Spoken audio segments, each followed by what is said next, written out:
Everybody, good morning, good morning. I know it's morning here, but probably not where you are. Um, yeah, still morning here. Anyways, I thought I'd have a little conversation with you about things that happened to me along the journey of life. Um, Back when I was a kid, in the late 70s, yeah, that tells you how old I am. We lived in the Ocala National Forest in Florida. And we were only 20 miles from the bombing range where they would practice maneuvers. And we often saw their planes fly over our house at treetops. Yeah, sometimes so close to the ground you could see the pilot in the cockpit. And you would hear the sound of the plane long after it's gone over. Anyway, so moving forward, it wasn't very far from where I lived. And I was like 22 miles from DeLand and probably about 25 miles from Umatilla and about 45 miles from Ocala. So that kind of gives you an idea of where I am if you're familiar with Florida. Anyways, 1976. We had a lot of stuff happening in 1976. We were coming out of the Cold War, dealing with desegregation still.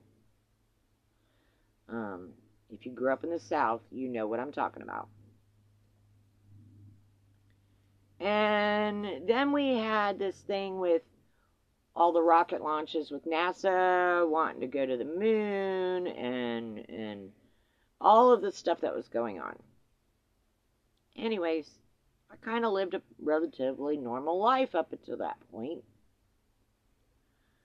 Now, my daddy worked in DeLand, so that was a 22-mile commute one way every day for him to get to work.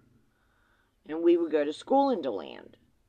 So we would get up early and ride to town with him to go to school. And then when he got off work, he'd pick us up, and then we would go back home. Another 22 miles back. Same trip. Couldn't go a different direction because you had to cross the St. Johns River. And there was only two places to cross the St. Johns River to get to our house. One of them was there off 44, and the other one is off 40 up in Astor. So we took pretty much the same route all the time, unless the bridge was out. Every now and then, a barge would hit the bridge, and we wouldn't know until we got all the way to town, like 6 miles from town, to find out the bridge was closed and have to turn around, go all the way up past our house, and then up the north route and across through Astor Park to get to town. So, anyways, on this particular night, it was a relatively normal night. Went through the routines of dinner, showers, and bedtime by 10 o'clock. Because we had to get up at 5 o'clock, feed the animals, which at the time we raised rabbits, so there was a lot of animals to be fed. And anyways, where we lived in the forest, we didn't have any neighbors near us. It was still relatively sparse as far as being populated. There was like a handful of hunting camps around us, but there was only probably half a dozen full-time residents that were there year-round. Maybe a little more. But there were no street lights. Everybody liked that when you went to bed at night, the lights went off, inside and out. And Daddy always said that, if you leave a yard light on, that it just makes it easier for thieves to see what they can steal. But if you leave the yard lights off, they have to carry a flashlight to see where they're going. So you would know when somebody was on your land. Well, my daddy and mama's bedroom had windows all the way around it. Or should I say on two sides? Because one side was a wall and the other side was the door out to the bathroom.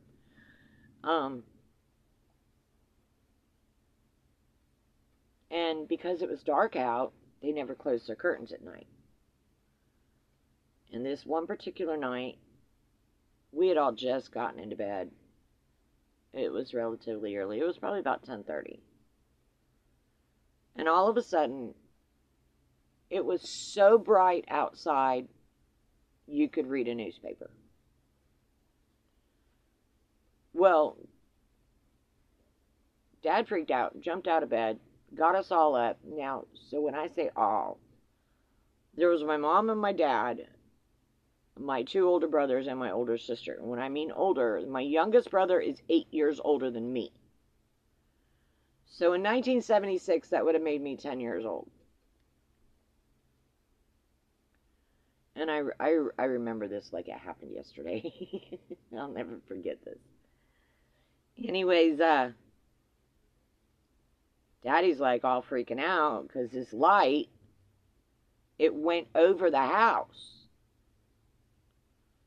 So we all jumped in the pickup truck, Mom and Daddy in the front, and the rest of us kids, we all piled in the back of the pickup truck. And we're standing up at the back of the pickup truck going down this dirt road following this light. And it was attached to a big round pulsing something. I wouldn't say quite round, but it was pretty big. And we followed it. We followed it up the dirt road. It was about 3.5 miles up the dirt road towards Alexander Springs. So now this dirt road back then was called Forest Road 38. It's been renamed since then.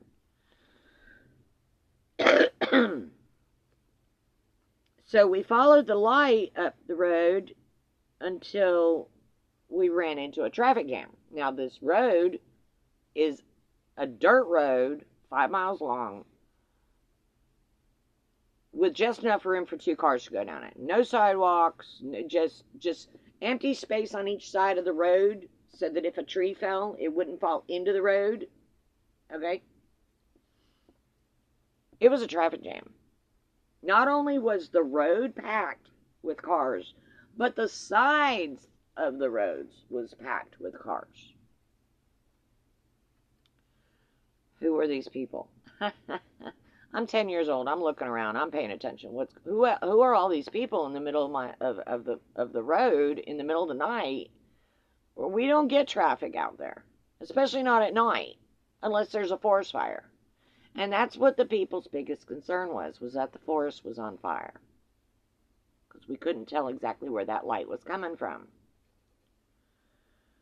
Well, the vehicles that were parked on this road was Forest Service, fire departments from 3 different counties, the local sheriff, his deputy, the sheriffs from DeLand, sheriffs from Umatilla, all of our neighbors were there.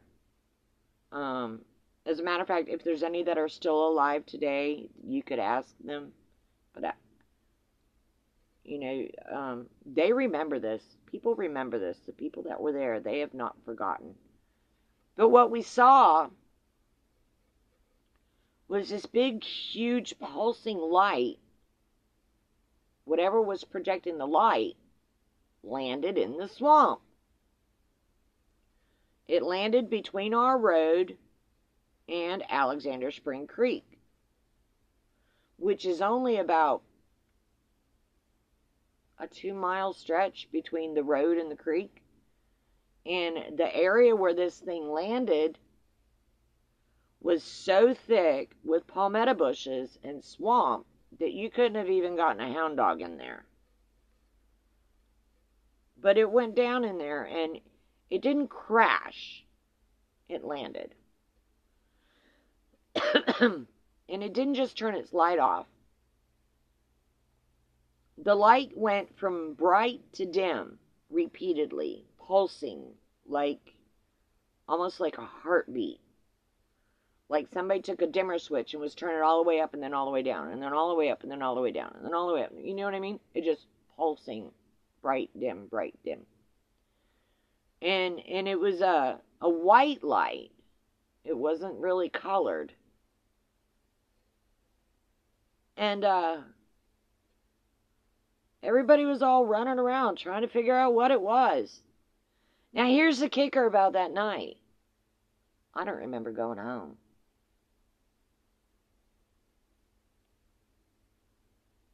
I woke up the next morning in my bed. And we all talked about what we had seen that night. But I don't remember going home. My siblings don't remember going home. Trying to figure that one out.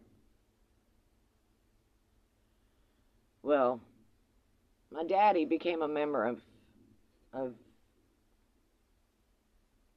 well, no, he wasn't a member yet because they didn't become an organization yet. But he started ordering UFO magazines. And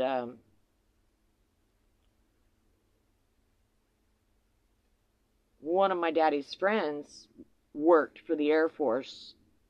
He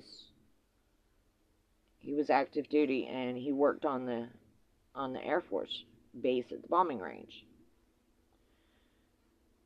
And he was at our house almost every weekend for fish fries and, barbecues. Along with a Florida highway patrolman that's long since retired. His name was Bob McClendon. Long-term friends of my family.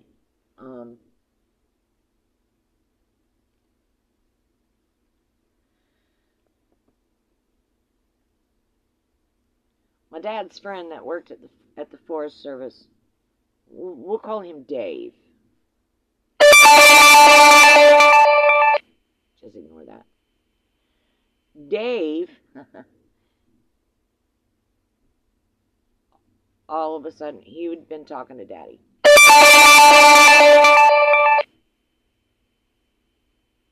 All of a sudden, Dave came over to the house and announced that they were moving.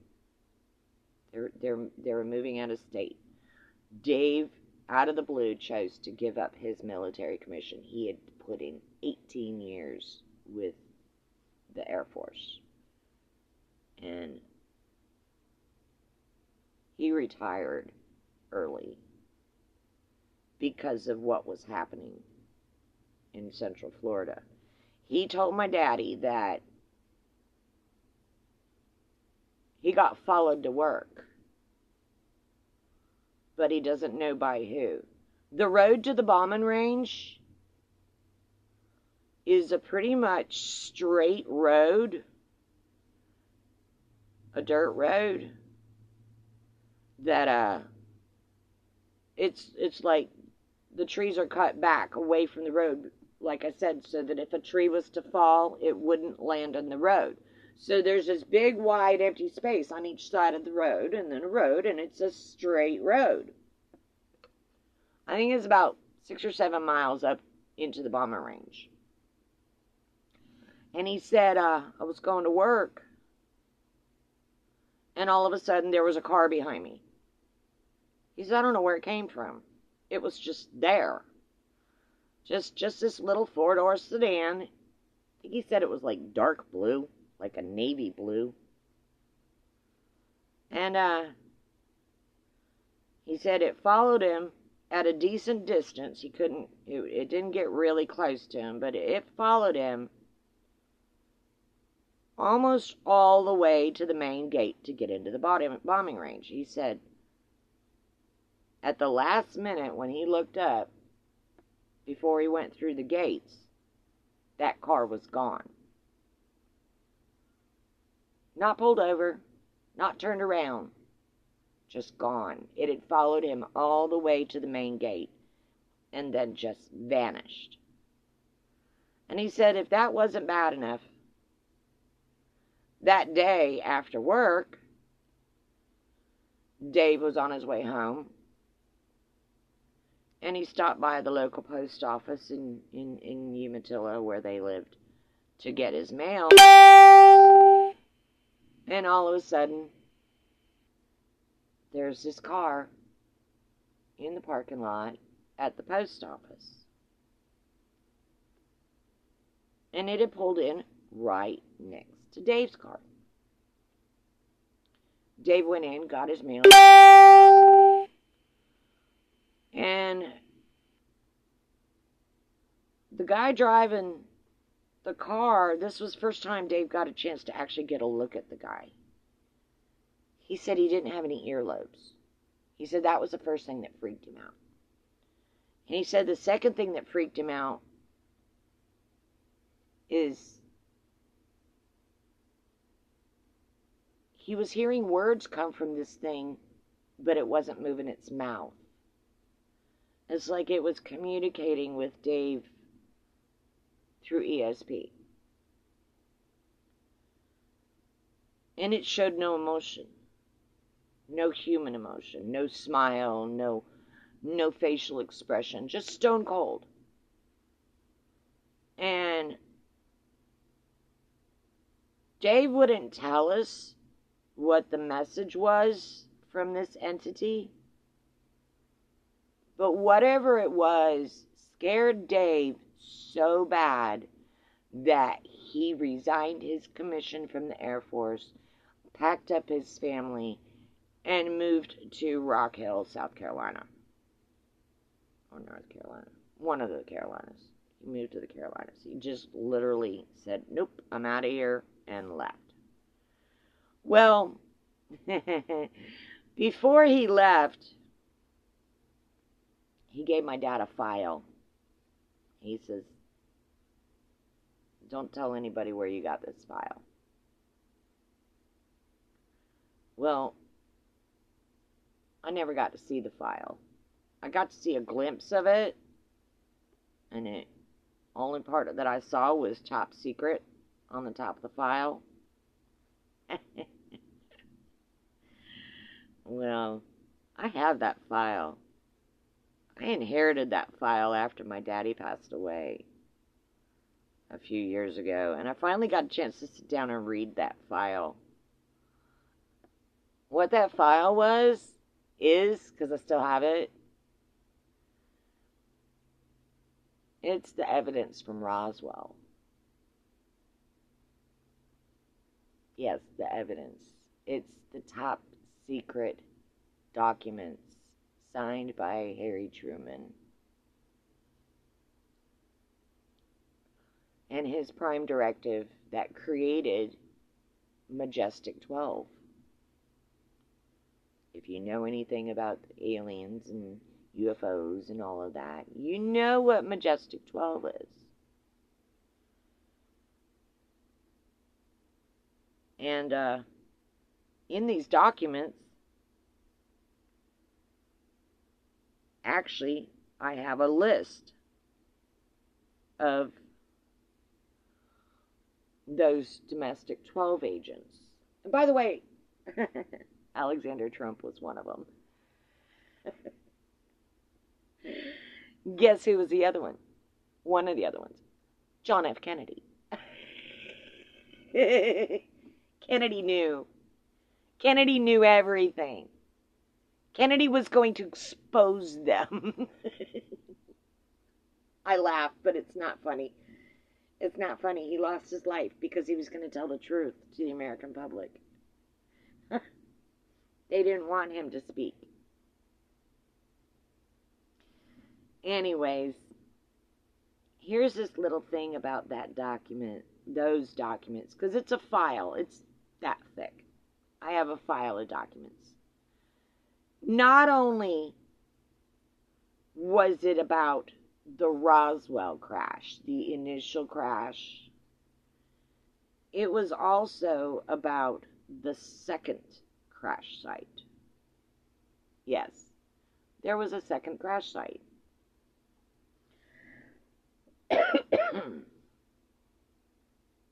This wasn't just a random spaceship that just fell out of the sky.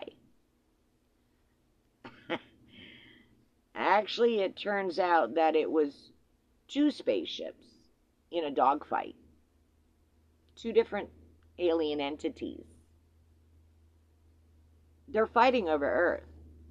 They're fighting over controlling humanity. And Truman signed a treaty with them. Whether you believe me or not, I don't really care, but I have the documentation. Truman signed a treaty with them that in exchange for technology, they're allowed to abduct humans and experiment on us. Oh boy, somebody didn't want this getting out. Enough to where they were willing to silence an American president. So, the thing about it is,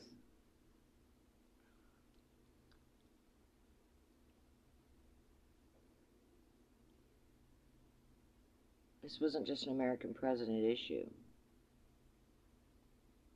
This was the worldwide issue.